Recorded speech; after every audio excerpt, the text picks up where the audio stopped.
விழாவின் தொடக்கமாக தேசிய கீதம் இசைக்கப்படும். தொடர்ந்து தமிழ்த்தாய் வாழ்த்து பாடப்படும். அனைவரும் எழுந்து நிற்குமாறு அன்புடன் கேட்டுக்கொள்கிறோம். May we all rise for the national anthem to be followed by தமிழ்த்தாய் வாழ்த்து.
நீராறும் கடலுடுத்த நிலமடந்த கிழிலொழுகும்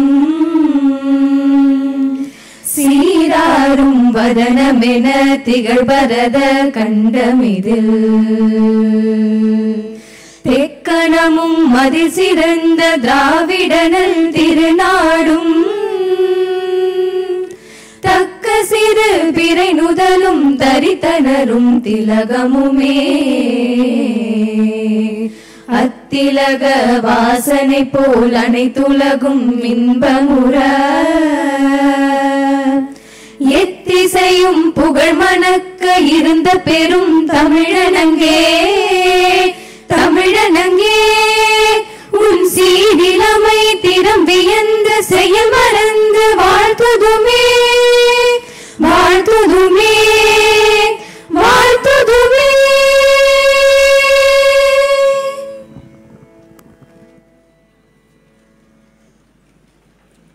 வரவேற்புரை வழங்க வருமாறு மாண்புமிகு நீர்வளத்துறை அமைச்சர் அவர்களை அன்புடன் அழைக்கிறோம்.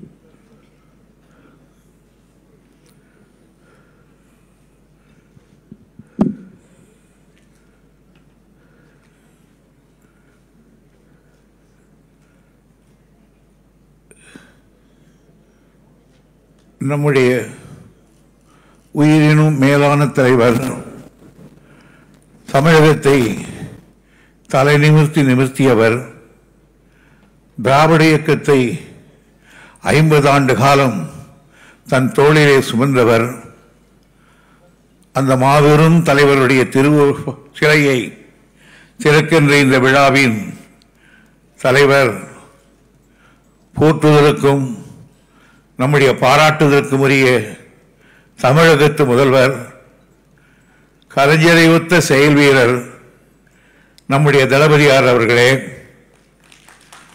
இந்த சிலையினை திறந்து வைத்து நம்மையெல்லாம் மகிழ்ச்சி கடலை ஆழ்த்தியிருக்கின்ற இந்திய துணைக்கண்டத்தினுடைய துணை குடியரசுத் தலைவர் மாண்புமிகு மேதகு வெங்கையா நாயுடு அவர்களே,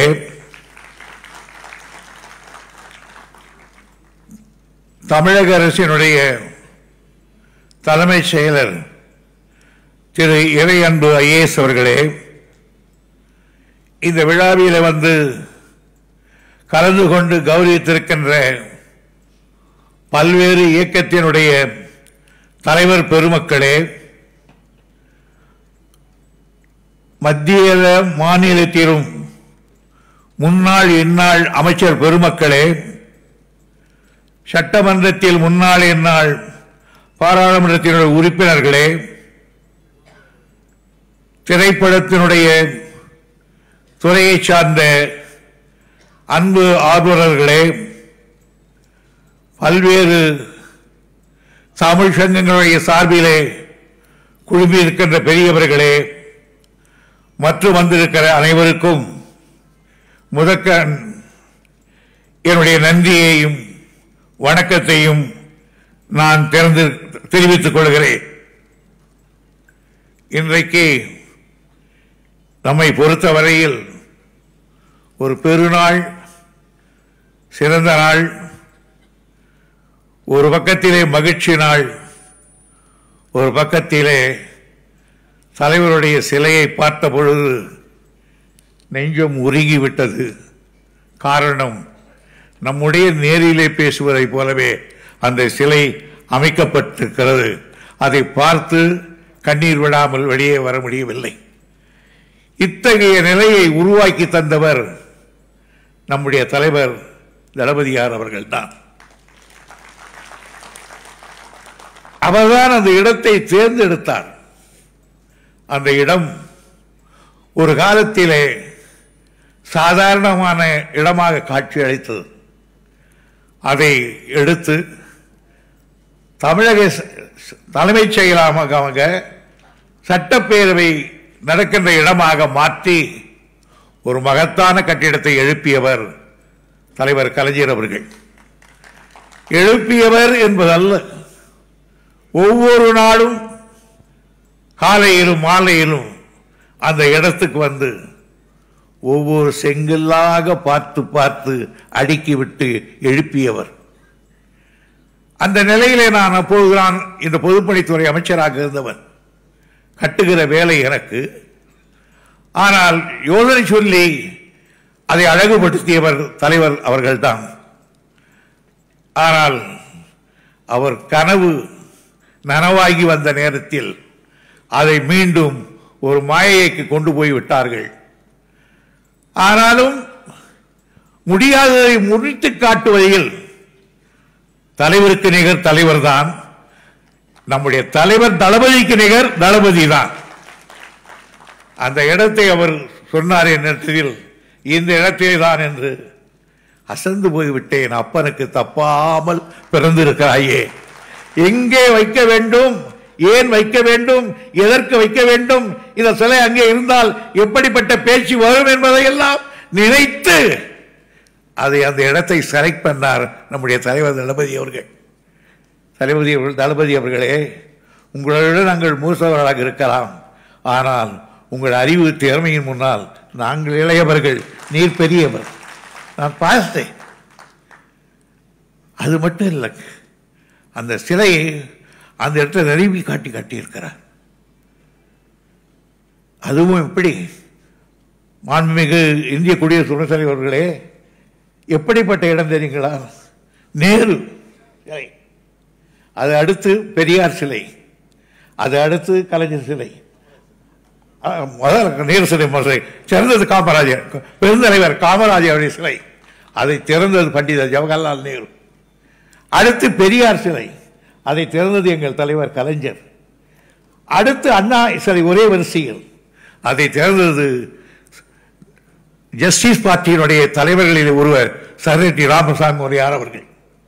இன்றைக்கு எங்கள் தலைவர் சிலையை நீங்கள் திறந்து வைத்திருக்கிறீர்கள். இந்த வரலாற்று ஏடு, இந்த வரலாற்று ஏழில் நீங்கள் துணைத் தலைவராக இந்திய திருநாட்டில் இருப்பதை போல் இன்றைக்கு எங்கள் தலைவருக்கு சென்னையிலே சிலை திறந்திருக்கிறீர்கள். இந்த சிலை இருக்கிற வரையில் நீங்களுடைய பெயர் இந்த சாலையிலே, அண்ணா சாலையிலே இருக்கும் என்பதை நான் தெரிவித்துக் கொள்ள கடமைப்பட்டிருக்கிறேன். நம்முடைய துணைத் தலைவர் அவர்கள் நம்ம சென்னைக்கு வேண்டியவர். அவரை போன முறை இன்விடேஷன் கொடுக்கும்போது போய் கேட்டேன், நானும் வாழும், என்னங்க ரொம்ப நாளாக நீங்கள் டெல்லியில் இருக்கீங்க, மந்திரியாக இருக்கீங்க, யாரை பார்த்தாலும் இங்கோட்டு கொட்டு இப்படி ஒன்று கோட்டு மாட்டிக்கிறான். ஆனால் நீங்கள் எங்களை போலவே வேட்டி சட்டையில் இருக்கீங்க. ரெண்டு பேர் தான் வேட்டி சட்டை கட்டுறீங்க. ஒன்று அவர், இன்னொன்று நண்பர் சிதம்பரம் அவர்கள். எந்த நிலையிலும் போட்டார். அப்போ அவர் சொன்னார், எனக்கு இதுதான் பிடிக்குது. அதுலேயும் வேட்டி கட்டுறது நம் நாட்டும் கட்டுறார். ஆந்திராவுக்குள்ள கீப்பாசியாக கட்டிக்குவான் எந்த ஊரில் போனாலும். ஆனால் நாம் எப்படி கட்டுவோமோ அப்படியே கட்டுறாரு. ஆக நீங்கள் எங்கள் ஊருக்காரு. இன்னும் சொல்ல போனால் சென்னையில் எதிர் வீட்டுக்காரர் போட்டு பொறுத்த எதிர் வீட்டுக்காரர். ஆகையினால இந்த மண்ணோடு வாசனையோடு கலந்தவர் நீங்கள். இன்னும் நான் ஒன்றை சொல்லுகிறேன், என் நினைவில் இருக்கிறது. எங்கள் தலைவரை கைது செய்த அன்றைக்கு நீங்கள் எங்கள் அறிவகத்துக்கு வந்தீர்கள். பேராசிரியர் உட்கார்ந்து இருந்தார். நீங்கள் பட்ட பாட்டை நான் பக்கத்தில் இருந்த நேரிலே பார்த்தவர். தலைவரை கைது செய்து விட்டார்கள் என்பதில் அப்போது அமைச்சர் வாஜ்பாய் போன் போட்டு துடிக்கிறார்.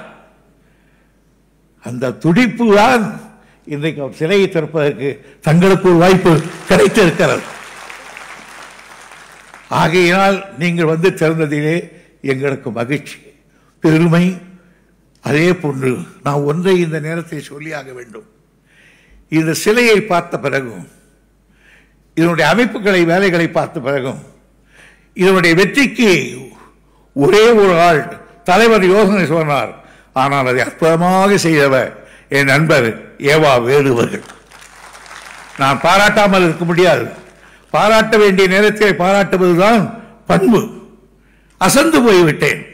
அவரே தனியாக யாரும் இல்லாமல் செய்த அந்த வேலைகளை இரவு பகல் என்று அங்கேயே படுத்து கிடந்தார் ரோட்டில். அந்த அளவுக்கு செய்த அவருக்கு என்னுடைய பாராட்டை நான் தெரிவித்துக் கொள்கிறேன். இன்னும் இந்த நிலையில் எங்களுடைய அழைப்பினை ஏற்று, எங்கள் தலைவருடைய அழைப்பினை ஏற்று இங்கே வந்து இந்த சிலையை திறந்து வைத்திருக்கின்ற நம்முடைய மாண்புமிகு இந்திய குடியரசுத் தலைவர் அவர்களுக்கு என்னுடைய இந்த கட்சியினுடைய பொதுச் செயலாளர் என்ற முறையிலும், எங்கள் திராவிட முன்னேற்ற கழகத்தின் சார்பிலும், தமிழக அரசின் சார்பிலும் மனமார்ந்த நன்றியையும் வணக்கத்தையும் தெரிவித்து உங்களை வருக வருக என்று நான் வரவேற்கிறேன் என்று கூறி விடைபெறுகிறேன். நன்றி, வணக்கம்.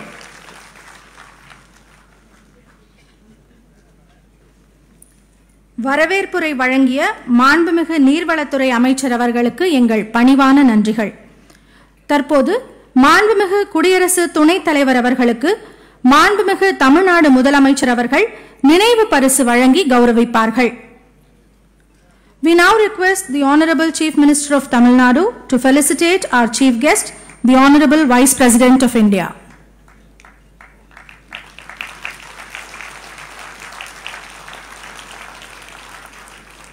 Thank you very much, sir. 80 ஆண்டு கால பொது வாழ்வில் 50 ஆண்டு காலம் சட்டமன்ற உறுப்பினராக பதவியை வகித்தவர், 5 முறை தமிழ்நாட்டின் முதலமைச்சராக சீரிய முறையில் பணியாற்றி தமிழக மக்களுக்காக தன் வாழ்நாளையே அர்ப்பணித்து அரும்பணி ஆற்றியவர் முத்தமிழறிஞர் கலைஞர் அவர்கள். ஏழை எளிய மக்களின் வாழ்க்கை தரத்தை மேம்படுத்த நல்ல பல திட்டங்களையும் சட்டங்களையும் வகுத்து நிறைவேற்றியவர். ஒப்பாரும் மிக்காரும் இல்லாத தனிப்பெரும் தலைவர் முத்தமிழறிஞர் கலைஞர் அவர்களை பற்றிய ஒரு காணொளி தொகுப்பை இப்போது காண்போம்.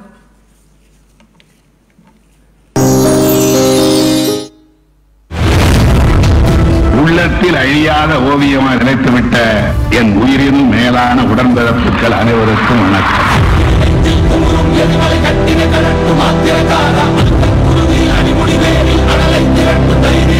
சங்கந்தரு தங்கத்தமிழ் வங்கக்கடல் பொங்கும் இளம் சிங்க குரல் எங்கும் எழ ஒன்றே குலம் என்றே சொல்லி வாழ்ந்த இனம். தாயாக தமிழருக்கு அண்ணாவும் தந்தையாக பெரியாரும் வைத்ததாலே அவருக்கு சேயாக விளங்குகின்ற திமுக கழகம் வருங்கால வெற்றிக்கு வழிவகுக்க காண்பீர்கள். இந்த மாநிலமே சமத்துவமாக மாற வேண்டும் என்பதுதான் என்னுடைய தனியான ஆசையாகும்.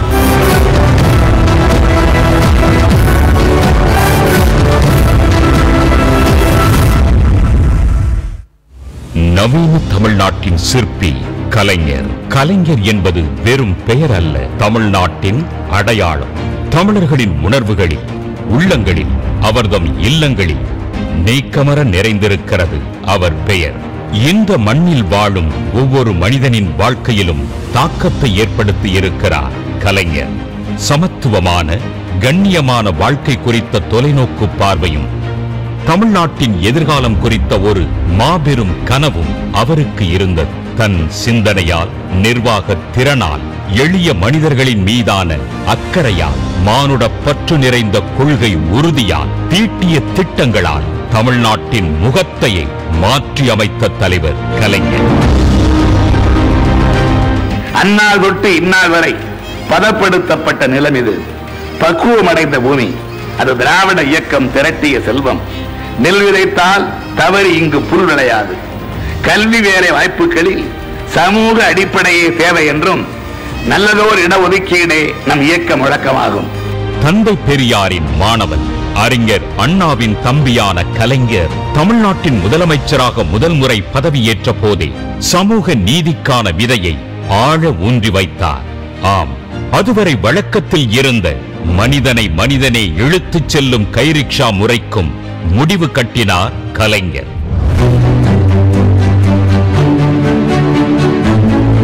குடிசை மாற்று வாரியத்தை உருவாக்கினார்.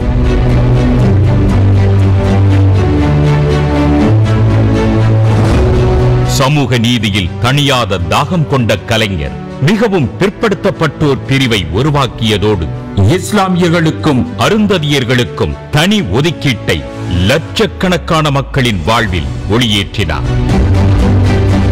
கடைக்கோடி மனிதனுக்கும் கல்வி கிடைக்க வேண்டும் என்பதை நோக்கமாக கொண்ட அவர் பள்ளி இறுதி வரை இலவச கல்வி என அறிவித்தார்.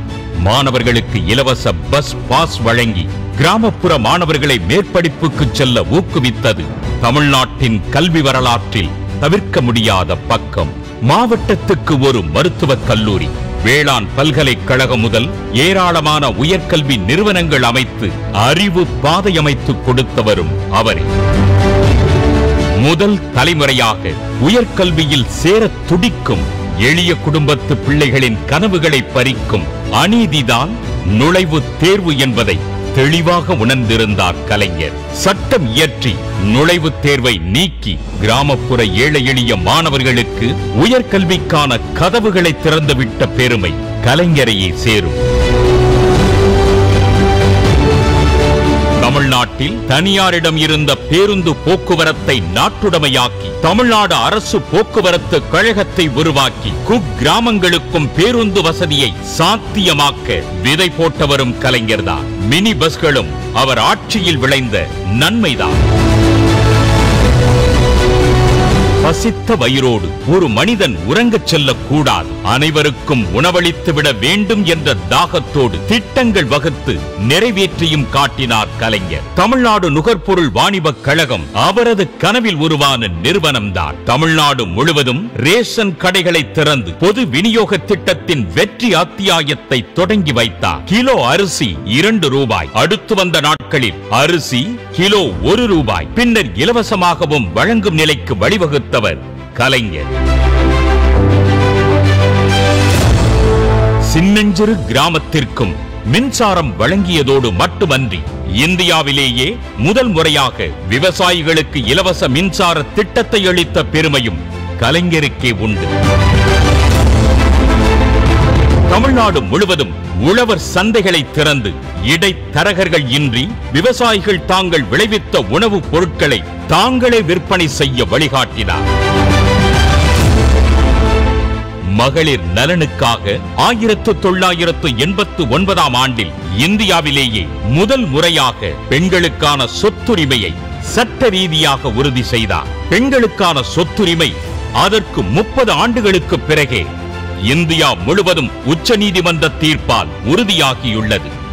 உள்ளாட்சி மன்றங்களில் மகளிருக்கு 33% இடஒதுக்கீடு, அரசு பணிகளில் 30% ஒதுக்கீடு வழங்கி அதிகார படிகளில் பெண்கள் நடைபோட வழிவகுத்தார். பெண்கள் தற்சார்புடன் வாழ வழிதந்துள்ள மகளிர் சுய உதவி குழுக்களை இந்தியாவிலேயே முதல் முறையாக தமிழ்நாட்டில் உருவாக்கியவரும் அவரே.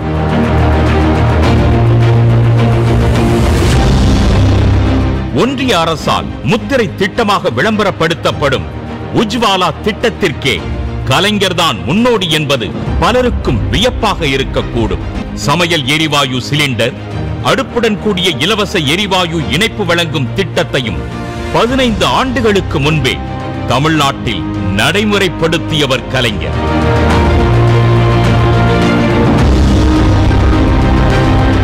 மூன்றாம் பாலினத்தவருக்கு திருநங்கைகள் திருநம்பிகள் என பெயர் சூட்டியதோடு நிற்காமல் திருநங்கைகளுக்கான நலவாரியம் அமைத்தது, ஊனமுற்றோர் என்ற சொல்லை ஒழித்து மாற்றுத் திறனாளிகள் என அடையாளப்படுத்தி அவர்களுக்காக தனித்துறையை உருவாக்கியது என கலைஞரின் சாதனை பட்டியல் ஏராளம். பெண் கல்வியை ஊக்குவிக்கும் நோக்கத்தோடு அவர் கொண்டு வந்த திருமண உதவி திட்டத்தால் பட்ட படிப்புக்கு செல்லும் பெண்களின் எண்ணிக்கை கணிசமாக உயர்ந்து இந்தியாவையே திரும்பி பார்க்க செய்திருக்கிறது. குமரிமுனையில் 133 அடிக்கு உயர்ந்து நிற்கும் திருவள்ளுவரின் கம்பீரமான கற்சிலை, அண்ணா நூற்றாண்டு நூலகம், தலைநகர் சென்னையில் வருங்கால தலைமுறையும் வாழ்த்தும் வகையிலான வள்ளுவர் கோட்டத்தை உருவாக்கியவரும் அவர்தான். தகவல் தொழில்நுட்பத்துறைக்கென இந்தியாவில் முதல் முறையாக ஒரு கொள்கையை அறிவித்தவர் கலைஞர்தான். டிட்கோ எனப்படும் தமிழ்நாடு தொழில் வளர்ச்சி கழகத்தை உருவாக்கி தமிழ்நாட்டின் தொழில் வளர்ச்சிக்கு வித்திட்டவர் கலைஞர்.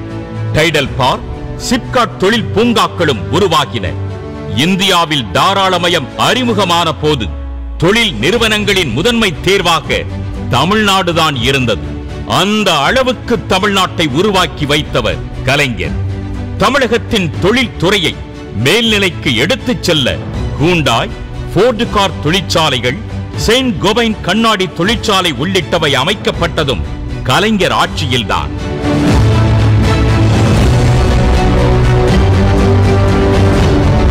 ஜனநாயகம் காக்கவும் ஈழத்தமிழர் நலனை நாடியதாலும் இருமுறை ஆட்சியை விலையாக கொடுத்தவர் கலைஞர்.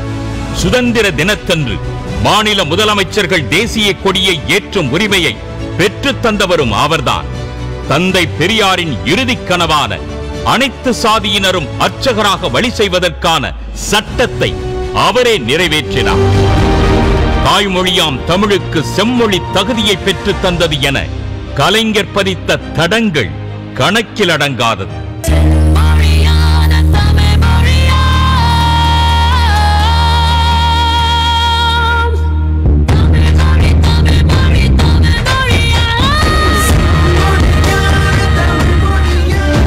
சாதி பேதமற்ற சமூகத்துக்கான இலக்குடன் தமிழ்நாடு முழுவதும் பெரியார் நினைவு சமத்துவபுரங்களை உருவாக்கினார்.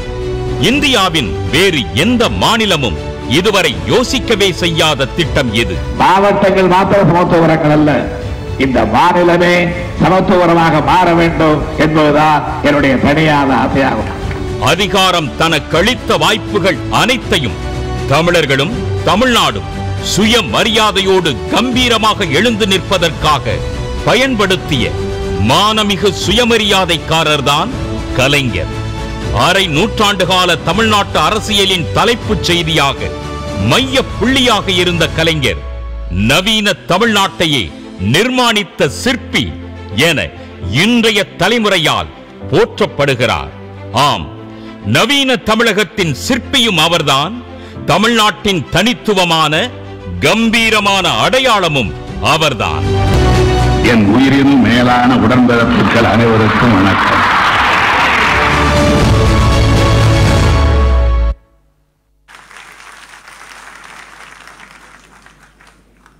நன்றி. நூற்றாண்டு கண்ட சட்டப்பேரவையில் முத்தமிழறிஞர் கலைஞர் அவர்களின் திருவுருவ படத்தை திறந்தும் தமிழ்நாட்டு மக்களின் மனதில் நீங்காது நிலைத்திருக்கும் தலைவருக்கு அவர் எழுப்பிய ஓமந்தூரார் அரசினர் தோட்ட கட்டிட வளாகத்திலேயே அன்னாரது திருவுருவச் சிலையை இன்று நிறுவியும் வரலாற்று சிறப்புமிக்க பெருமை மிகு நிகழ்வை நிகழ்த்தி இருக்கும் நமது மாண்புமிகு தமிழ்நாடு முதலமைச்சர் அவர்களை விழா தலைமை உரையாற்ற வருமாறு பணிவன்புடன் அழைக்கின்றோம்.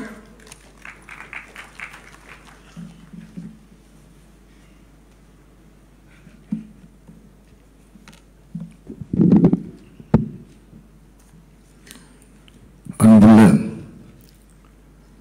முத்தமிழறிஞர் தலைவர் கலைஞர் அவர்களின் திருவுருவச் சிலையை திறந்து வைத்து நிறைவாக விழா பேருரை ஆற்றுவதற்காக வருகை தந்துள்ள மாண்புமிகு இந்திய குடியரசு துணைத் தலைவர் மதிப்பிற்கும் மரியாதைக்கும் உரிய திரு வெங்கையா நாயுடு அவர்களே, அனைவரையும் வரவேற்று மகிழ்ந்திருக்கக்கூடிய மாண்புமிகு நீர்வளத்துறை அமைச்சர் என்னுடைய அருமை அண்ணன் துரைமுருகன் அவர்களே, மாண்புமிகு தமிழக அமைச்சர் பெருமக்களே, பல்வேறு அரசியல் கட்சியை சார்ந்திருக்கக்கூடிய தலைவர்களே, நிறைவாக நன்றி உரையாற்றிருக்கக்கூடிய தலைமைச் செயலாளர் இறையன்பு IAS அவர்களே, சட்டமன்ற நாடாளுமன்ற முன்னாள் இந்நாள் உறுப்பினர்களே, என்னுடைய பாசத்திற்குரிய என்னுடைய அருமை நண்பர் சூப்பர் ஸ்டார் ரஜினிகாந்த் அவர்களே, பத்திரிகை மற்றும் ஊடகத்துறை சார்ந்திருக்கக்கூடிய நண்பர்களே, கலைத்துறை, அரசியல் துறை மற்றும் பல்வேறு துறைகளில் ஜாம்பவான்களாக விளங்கிக் கொண்டிருக்கக்கூடிய அருமை தோழர்களே, நண்பர்களே, என் உயிரோடு கலந்திருக்கக்கூடிய தலைவர் கலைஞர் அவர்களின் உயிரினும் உயிரான அன்பு உடன்பிறப்புகளே, உங்கள் அனைவருக்கும் என்னுடைய அன்பான வணக்கம். வாழ்வில் ஒரு பொன்னாள் என்று என்னாலும் மகிழ்ந்து போற்றும் நாளாக இந்த நாள் அமைந்துள்ளது. தமிழ்நாட்டை, இந்த தமிழினத்தை, இந்த தமிழ் நிலத்தை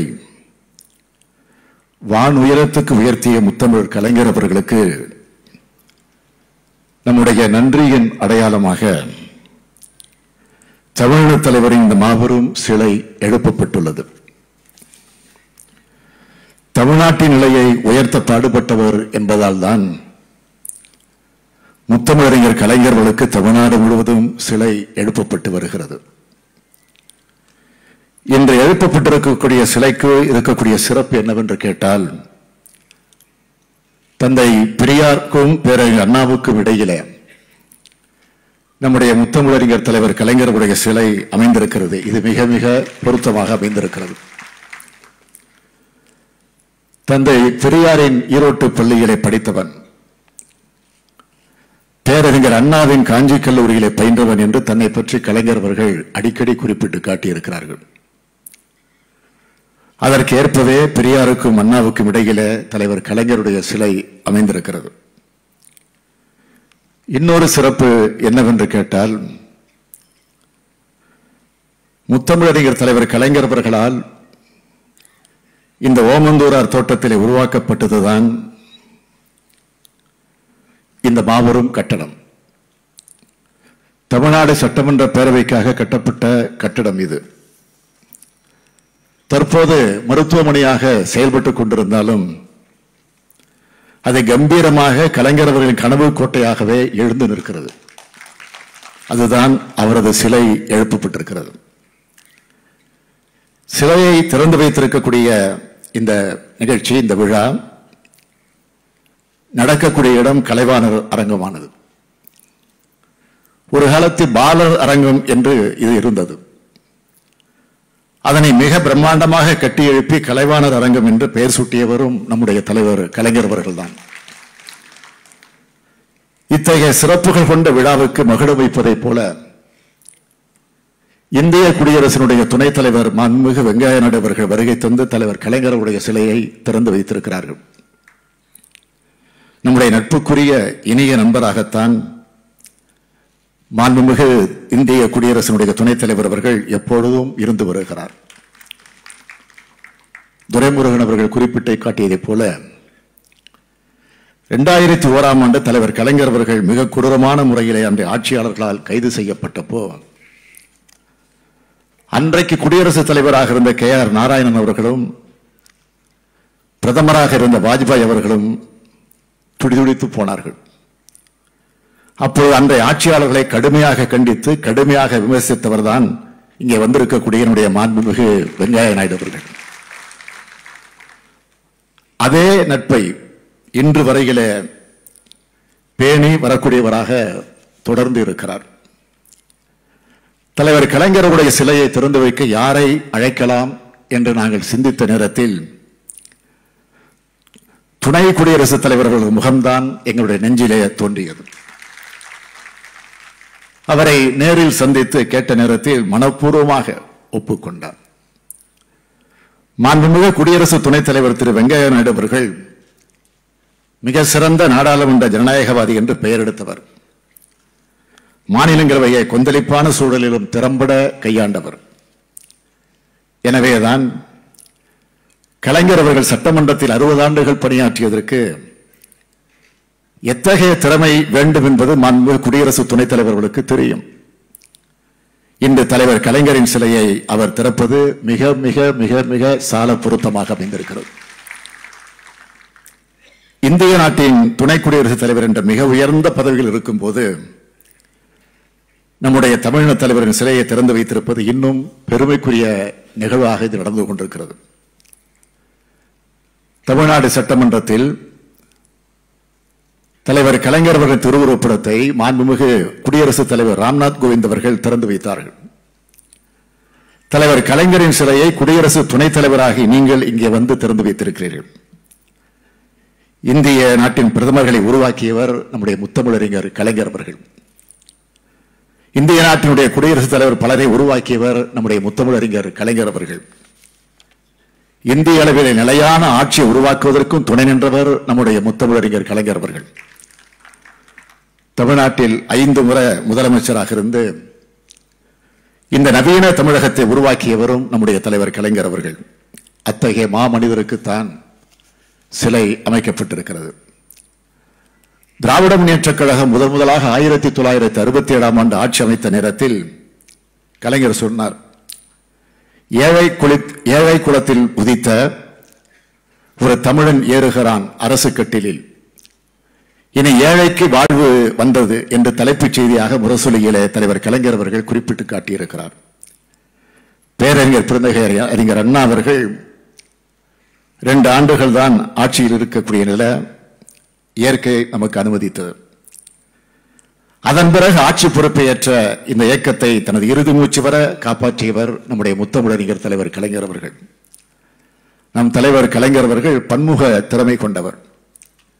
எந்த துறையை எடுத்துக்கொண்டாலும் அந்த துறையில் கோலோச்சியவர் நம்முடைய தலைவர் கலைஞர் அவர்கள்.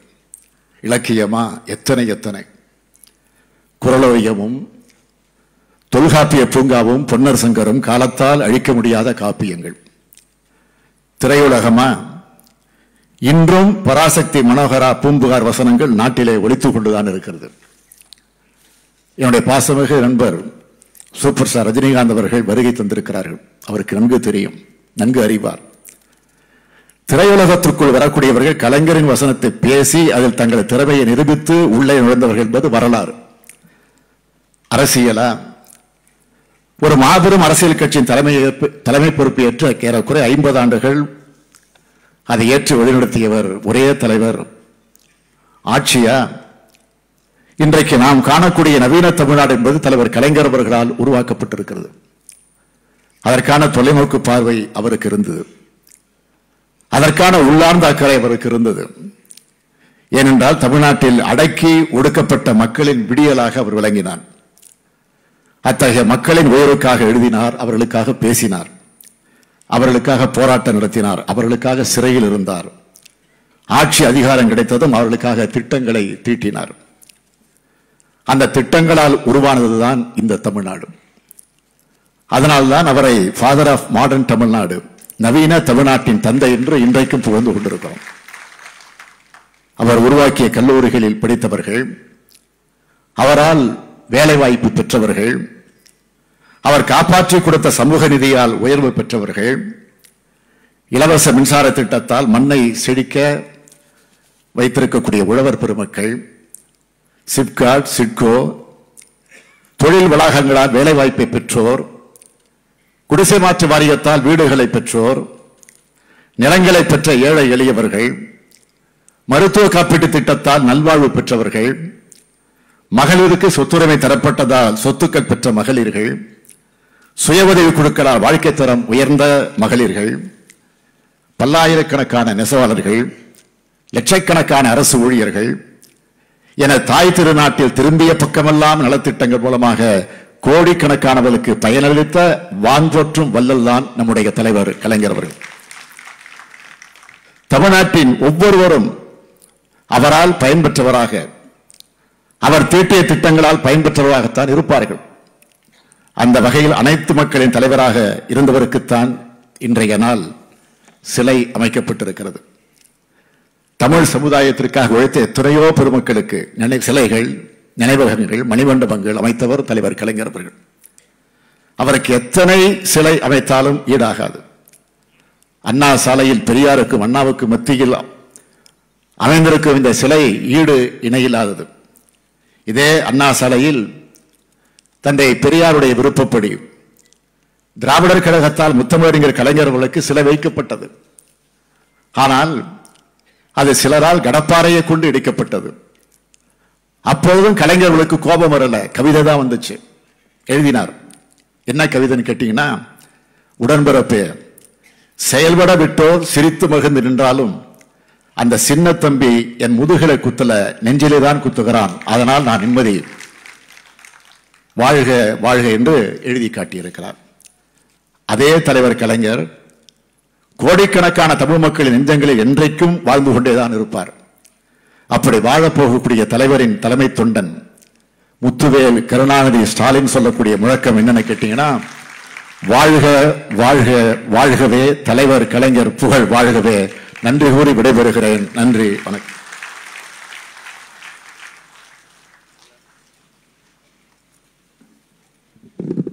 முத்தமிழ் அறிஞர் கலைஞர் அவர்களின் அரும் பணிகளையும் பெருமைகளையும் எடுத்துரைத்து தலைமை உரையாற்றிய மாண்புமிகு தமிழ்நாடு முதலமைச்சர் அவர்களுக்கு எங்கள் பணிவான நன்றிகள்.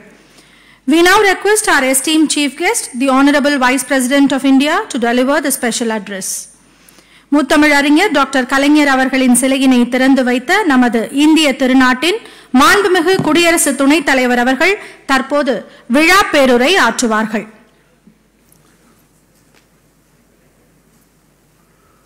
மாண்புமிகு தமிழ்நாடு முதலமைச்சர் திரு M.K. ஸ்டாலின் அவர்களே, மாண்புமிகு தமிழ்நாடு நீர்வளத்துறை அமைச்சர் திரு துரைமுருகன் அவர்களே, தமிழ்நாடு அரசின் தலைமைச் செயலாளர் முனைவர் இறை அன்பு அவர்களே, மாண்புமிகு அமைச்சர் பெருமக்களே, சட்டமன்ற உறுப்பினர்களே, சிறப்பு விருந்தினர்களே, பிரமுகர்களே, அன்புள்ள சகோதர சகோதரிகளே, தமிழ்நாட்டின் முன்னாள் முதலமைச்சர் மறைந்த டாக்டர் கலைஞர் கருணாநிதியின் 98வது பிறந்த நாள் விழாவை முன்னிட்டு திருவருவ சிலையை திறந்து வைக்க உங்கள் அனைவரின் முன்னால் முற்பதில் பெருமகிழ்ச்சி அடைகிறேன்.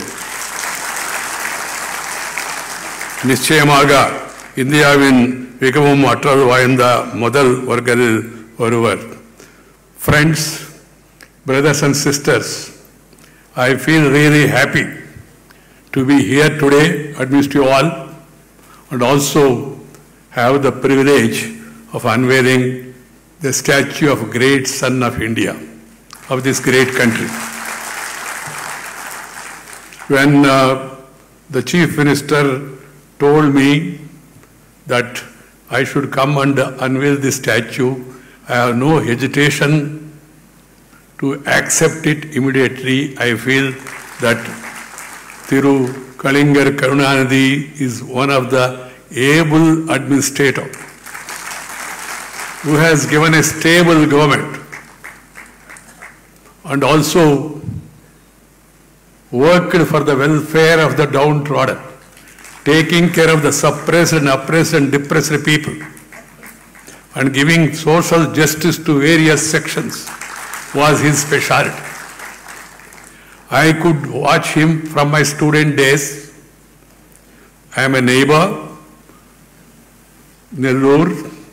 I used to come to Chennai, and even during my student days also I used to keenly observe the speeches of the great leaders of this region, even Sri Chakravarti Rajagopalachari ji, Thiru Kamaraj Nadar, then Thiru Annadurai, even late M.G. Ramachandran, and then of course Kalaignar is one of the best speakers in the country.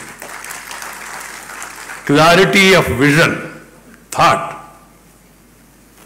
and the way he used to articulate to the people his thoughts, his ideas, his ideology was really very good. It impressed me in that young age. Though I had my own political leanings at that time and also had certain differences with the views expressed by Dr. Kalinga, but the way he used to put forth his point of view, try to convince people, has impressed me at this young age. I am also privileged to have interaction with him as the party president at that time. Of course, I am no longer in politics. I have retired from politics, but not tired from public life. That's why I am going around the country, meeting people, greeting people, talking with people, walking with the people, spending time with the people. And then I could see a person who has a clear ideology and commitment, dedication, devotion, dynamism, and discipline, working for the welfare of the people. His 98th birth anniversary celebration, I can say with all honesty, he was certainly one of India's most dynamic chief ministers. I thank the government of Tamil Nadu for inviting me to this important event. Chennai is a city close to my heart and has a special place in my life. From the proximity to Nellore, where I come from, Chennai has had a profound influence on me. I have had the good fortune of interacting with Kalinga Karunanidhi ji quite closely over several decades during the course of my long journey in public life. It was always interesting to interact with him, to argue with him. And sometimes we used to agree to disagree also, but at the same time respect. In democracy, that is a quite essential requirement, agree to disagree. And in public life, politicians, they must respect each other. Political parties should consider that people belong to different parties, have different ideologies, different way of working, but they are all working for the people in their own way. So we must respect each other. We are not enemies. We are only political rivals. This has to be understood by one and all. This is my advice to the modern politicians of belonging to different views. You may belong to this party or that party, but we all belong to this great country and we are all working in the interest of the people in our own way. So we should respect and we should not treat them as enemies. My dear friends, they were mentioning about the incident where he was arrested along with Thiru Murasori Moran and was not treated well by the police at that time. I have no hesitation in telling the Prime Minister and telling him also I would like to go and stand by them in this hour of crisis. In spite of our political differences, because we must all respect democracy, respect rule of law. That is very much necessary. He was an astute politician who won every election he contested, and provided leadership to his party for nearly 50 years.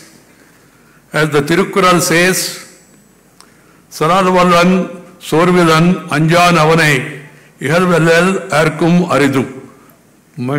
Mighty in word, of unforgettable mind, of fearless speech, it is hard to conquer such man. He was an able chief minister. He left a lasting legacy of development and social welfare. He was a gifted orator who could hold audience spellbound with his wit, literary flavor, and learned expositions. In public life, there must be some humor. along with the grammar. That will add to the glamour. And he had all the three. Humor, grammar. Grammar means subject, not the other Vyakaranam. Knowing the subject, having hold on the subject. And then it will definitely add to the glamour. I need not speak much about glamour. We have so many people here sitting in the audience also, including the superstar. My dear friends, I feel that we must always consider the position as an instrument of public service, not to enjoy the fruits of power. Kalinga himself said it. Position is like a crown of thorns. He had an artistic, cultural and journalistic flair that earned him the honorific title of Kalinga. After his play, Thookumidai became a resounding success. He was truly a multifaceted personality who has left an indelible impression on the development canvas of Tamil Nadu. Through his scripts and dialogues, he blazed a new trail in Tamil cinema.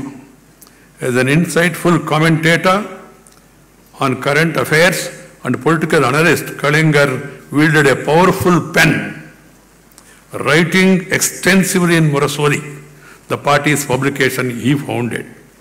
The common stand which runs through the work of Kalingar Karunanidhi, the administrator, the social activist, the political reformer, the script writer, the poet, the playwright, the journalist, and the author is that of a special quality and inclusive development.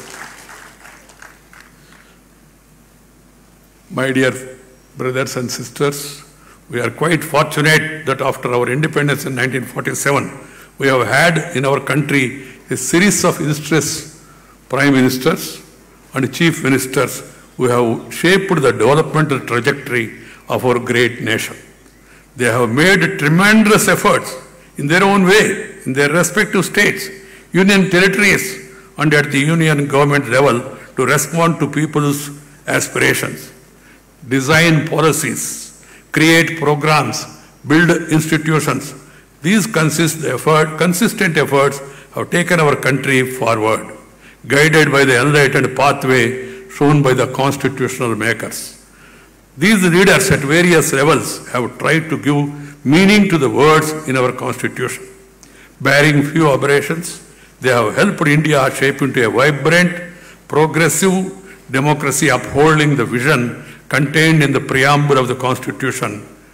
Kalingar Karunanidhi comes in this list of iconic leaders who had put people at the center of their work. People must be at the center. Whenever you think, whenever you write, whenever you do something, you must have the people at the center. People's welfare. Now India is on the move, undoubtedly. We are now becoming a strong nation. We have a stable government, able leadership, and we have different political parties in our country ruling different states. But my suggestion is that all of us must work together for the welfare of the people, taking care of the downtrodden and taking care of the state. If the states develop, then the country will develop. Country cannot progress without the development of the states. This has to be kept in mind. I also feel that the center and states must work together as Team India. We are Team India, and we should all work together, forgetting our political differences. Irrespective of caste, creed, sex, religion and region, India is one nation, one people, one country. We have different regions, we have different religions, we have different ways of our dress. But at the same time, we must remember we are all Indians. Indians first. That has to be kept in mind, all of us. Every Indian language is very rich. So we must always feel, and I feel that we must promote our mother tongue. Mother tongue, motherland, they are very important. Mother who has given you a beautiful birth, you should never forget her. And the native place to which you belong to, you must do something to the place where you were born. And the mother tongue, the language that has come from mother's womb, the Tamil, the Telugu, the Kannada, the Malayali, Marathi, Assami, Punjabi, Bhojpuri, there are so many languages. We must promote, propagate, and make them prosper in our own way. Because I always feel mother tongue is like your eyesight. The other language is like spectacles. If you have eyesight, spectacles will work. If you don't have eyesight, even if you wear ribbon, zuban se kuch aayega nahi. This has to be kept in mind. My suggestion to all the youngsters is, please promote mother tongue. Speak in mother tongue at home. Leave this mummy daddy culture. Amma, it comes from the heart. We should promote that mother tongue in our house while talking to others. Of course, we should speak to others when they don't know the mother tongue. We should not be carried away this glamour for the other language. Nothing wrong in learning other languages, but first mother tongue. This has to be kept in mind. I respect Dr. Kalingar because he promoted Tamil culture, Tamil literature.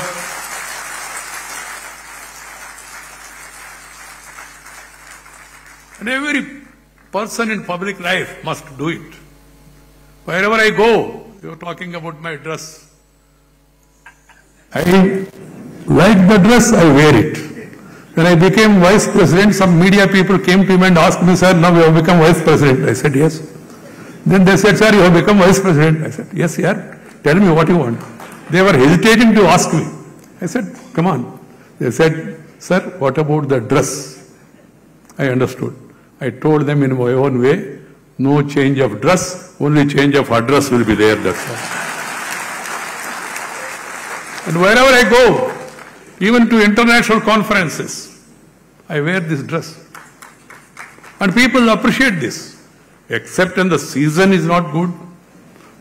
You know, weather conditions sometimes force you to wear something. Otherwise, I am comfortable in my dress. And then I am happy, particularly when I come this side, Tamil people, they keep their dress, their culture, their tradition, the music, the art, the literature. People of Tamil Nadu, they promote, and the governments also propagate it. That's the way forward for all of us. We should not oppose any language, but we must support our language first. So my suggestion is, and people indulge in controversies, I say, no imposition of any language, no opposition to any language. Imposition and opposition. Learn as many languages as possible. If you want to work on a larger canvas, you need to learn the language spoken by majority of the people. You need to learn even international languages also. But first, you must master your mother tongue. And then you will excel. Each of our states in our country has a vibrant, unique quality. Each of our state is rich in linguistic richness, literary and cultural treasures, excellent architecture, particularly in Tamil Nadu, excellent architecture. The remarkable craftsmanship, I saw the statue. It is live. So that's why I appreciate and found out who is the person who has crafted this. Scientific and industrial agricultural accomplishments. We as a nation have moved forward and have made perceptible progress by recognizing and celebrating this fascinating diversity and capitalizing on inherent strength. Each one of our Indians, they have something special in them. We have to recognize that and we have to encourage it. We have realized that we can bring about a rare synergy if we tap into the abundant hidden energy that is waiting to be kindled with each of our citizens in each of our state. That's what visionary leaders like Karunanidhi has tried to do. His vision was to empower people, especially those who were marginalized and were outside the circle of development. He was a leader who thought of Udayvar Sandai. He took the welfare of the farmers markets, a health insurance scheme for the poor. He was a leader who gave boost to industrial growth, infrastructure and information technology. Infrastructure is key for development. Every government should focus more on infrastructure. We were reminding about Sri Atal Bihari Vajpayee, who brought that connectivity revolution, air connectivity, rail connectivity, highway connectivity, tele connectivity, television connectivity, port connectivity, even political connectivity also he brought to it.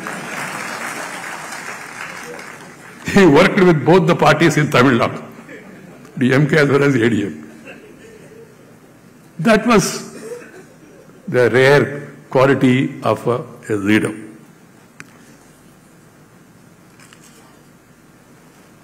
Karunanidhi was one who declared the prayer song of Tamil Nadu in 1970, the Tamil Thai Valthu, with which we began all functions in the state of the national anthem. My dear sisters and brothers, Kalingar Karunanidhi was a leader who stood firmly by his political beliefs and conviction. It is important to recall the fact that Kalingar Karunanidhi has opposed the imposition of emergency by the then Prime Minister in clear and unambiguous terms, rising from the margins of society, working untiringly for the underprivileged and occupying the center stage of public life for several decades. Kalingar Karunanidhi's multi-dimensional work has had a lasting impact on the socio-political landscape of Tamil Nadu. Kalingar has left behind an enduring political legacy few leaders can boast of. I am sure that the current Chief Minister, Thiru M.K. Stalin, will be guided by the vision and work of his illustrious father. I once again thank the government of Tamil Nadu for inviting me to this special event and wish the Chief Minister Thiru Stalin, his cabinet colleagues and others working all together and the civil servants working in the state all the best in their untiring efforts to continue the development journey of the state with the same earnestness as Kalingar did. I am happy particularly today, this evening, I could see many of my friends who are my colleagues in Parliament, present and past also, political friends from different political parties. I would have been more happy if everybody, all political party people were here. That should be the culture. We must respect our leaders, irrespective of political ideologies and all. As I was telling, we must differ, but at the same time, we must respect the leaders and then move on according to our ideologies. My dear friends, that is what is real India. Unity in diversity. That is the speciality of this country. Unity in public life for the welfare of the people. Leaving aside our politics for the time being. Need not compromise on your convictions, but at the same time can work together also. This is my advice to all the youngsters. Once again, I am thankful to Tamil Nadu government for providing me this opportunity, and also I would like to thank all of you for giving me a very patient hearing. Thank you very much. Nandri, vanakkam.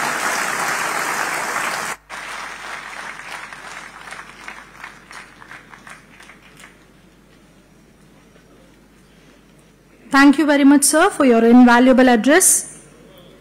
நன்றி உரையாற்ற வருமாறு மரியாதைக்குரிய தமிழ்நாடு அரசின் தலைமைச் செயலாளர் முனைவர் வே இறை அன்பு அவர்களை அன்புடன் அழைக்கிறோம்.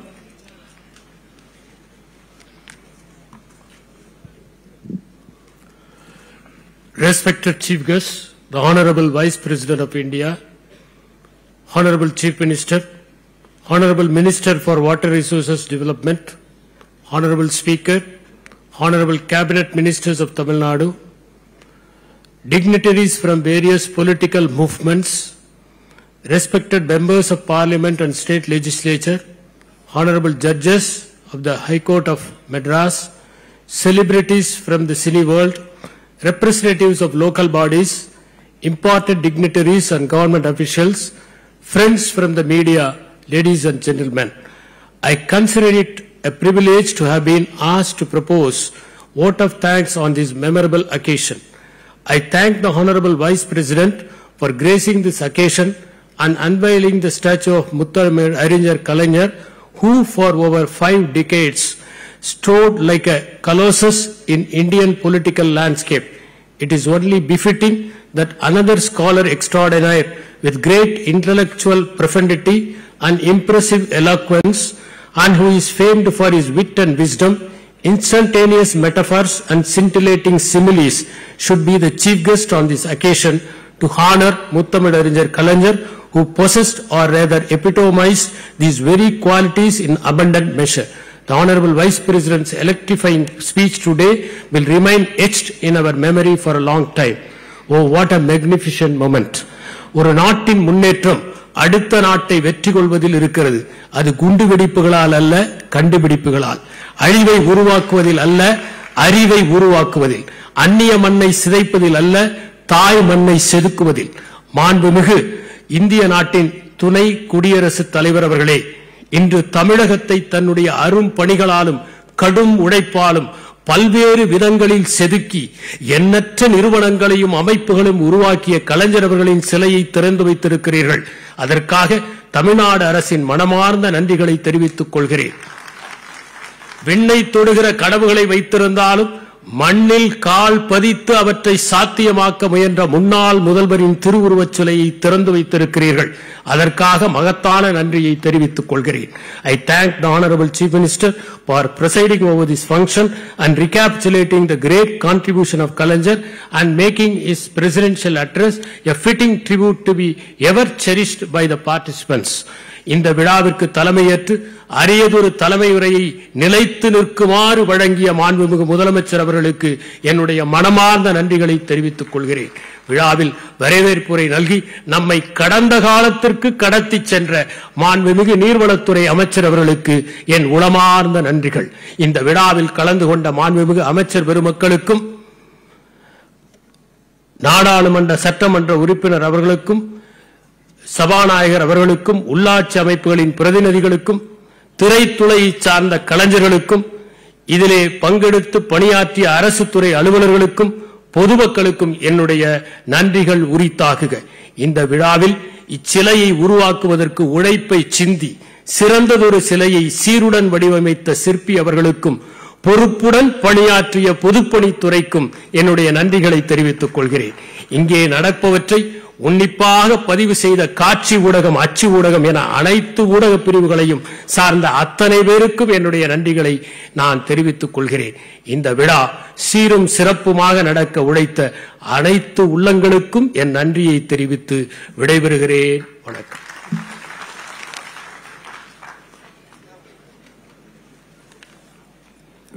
விழாவின் நிறைவாக தேசிய கீதம் இசைப்பவர்கள் சென்னை காவல்துறை பேண்ட் வாத்திய குழுவினர்.